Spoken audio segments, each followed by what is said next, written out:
வணக்கங்க. என்னடா இப்படி படுத்துக்கிட்டு வீடியோ போட்டுட்ருக்கேன்னு பார்க்குறீங்களா?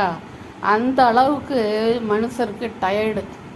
வெளியில் போகலை, எந்த வேலையும் வெளியில் போய் பார்க்கல, வேர்வை சிந்தலை. ஆனாலும் இந்த கத்திரி வெயிலோட தாக்கம் ரொம்ப டயர்டாகுது மனுஷரை. எனக்கே இப்படின்னாக்கா, இந்த வெயிலில் போய் வேலை செய்கிறாங்க பார்த்தீங்களா, இந்த கொத்தனார் இல்லை வயல் வேலைகள் இப்போதைக்கு இருக்குது. இந்த நல்லா மழை பெய்கிற இடங்களில் விவசாய வேலையும் நடக்க தான் செய்யுது.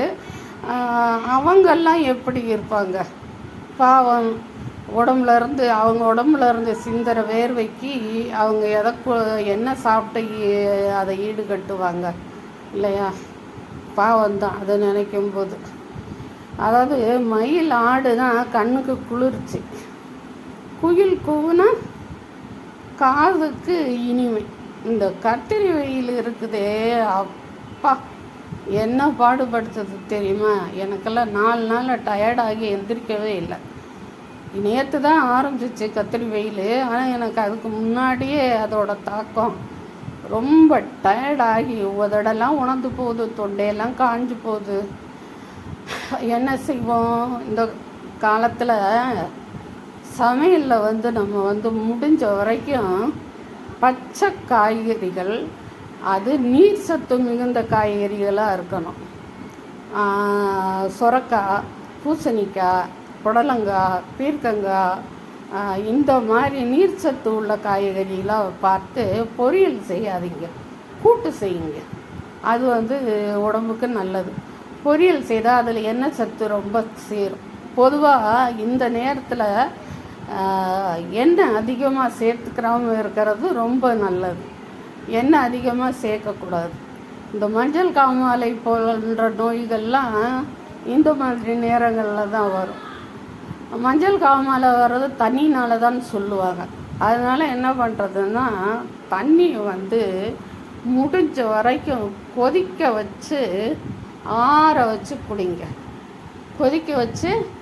ஆற வச்சு குடிங்க.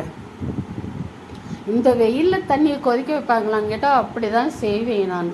அது குளிர்காலமாக இருந்தாலும் சரி, கோடை காலமாக இருந்தாலும் சரி, தண்ணியை நல்லா 2 பாத்திரம் வச்சுக்கிடுவேன். 2 பாத்திரத்துலேயும் கொதிக்க வச்சுடுவேன். கொதிக்க வச்சு ஒரு பாத்திரம் காலியானதும் டக்குன்னு மறுபடி தண்ணியை கொதிக்க வைப்பேன். இது காலியானதும் அது காலியானதும் இதுன்னு இப்படி ஒரு 15 லிட்டரு 2 பேரும், நானும் என் பையனும் மட்டும்தான் 2 பேரும் காலி பண்ணுவோம் பார்த்துக்கோங்க. அந்த மாதிரி தான் குடிப்பேன் தண்ணியை.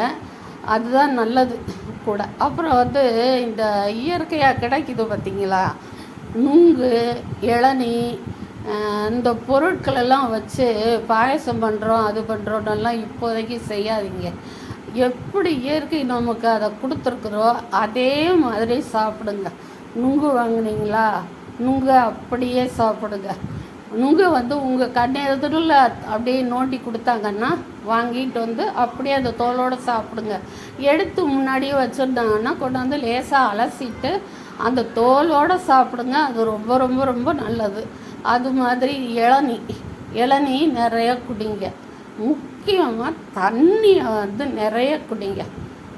உங்களுக்கு சில் தண்ணி குடிக்கணும்னு இருந்துச்சுன்னா தயவுசெய்து ஃப்ரிட்ஜில் வச்சு குடிக்காதீங்க. ஒரு மண்பானை, அதை ஒரு 2 தரம் தண்ணி வச்சு கழுவிட்டு அதில் ஊற்றி வைங்க. கொதிக்க வச்சு ஆற வச்ச தண்ணியை அதில் ஊற்றி வச்சு குடிங்களேன். அது உங்களுக்கு எவ்வளோ ஒரு உடம்புக்கு குளுமையை கொடுக்குதுன்னு. சாப்பாடில் கம்பங்கூழ், கேப்பக்கூழ் வீட்லேயே செய்யுங்க. இப்போ எல்லாமே அந்த காலம் மாதிரி உரலில் குத்தி போட்டு பிடைச்சி இது பண்ணுற மாதிரி இல்லாமல் பாலிஷ் பண்ணி தான் வருது. அதுவே ஒரு இது தான், பாலிஷ் பண்ணி தான் வருது. அதை அப்படியே வாங்கி நம்ம செய்யலாம். அதனால் கம்பங்கூழ், கேப்பக்கூழ் இதெல்லாம் சேர்த்துக்கங்க. சோளக்கஞ்சி இது மாதிரிலாம் சேர்த்துக்கங்க. ஏதோ எனக்கு தெரிஞ்சதை சொன்னேன்ப்பா. உங்களுக்கு நல்லதுன்னு தெரிஞ்சால் பின்பற்றுங்க. நான் சொல்கிறதுக்கு முன்னாடியே எத்தனையோ பேர் இதே மாதிரி செஞ்சுக்கிட்டு இருப்பீங்க. எனக்கு நான் பாடம் சொல்லி கற்றுக்கிறணுன்னு இல்லை. நிறைய பேர் இப்போ அந்த மாதிரி இருக்கிறாங்க. அதாவது இயற்கை நமக்கு குளுமையாக என்னென்ன கொடுத்துருக்குதோ அதை எல்லாமே நீங்கள் அப்படியே ராவாக சாப்பிடுங்க.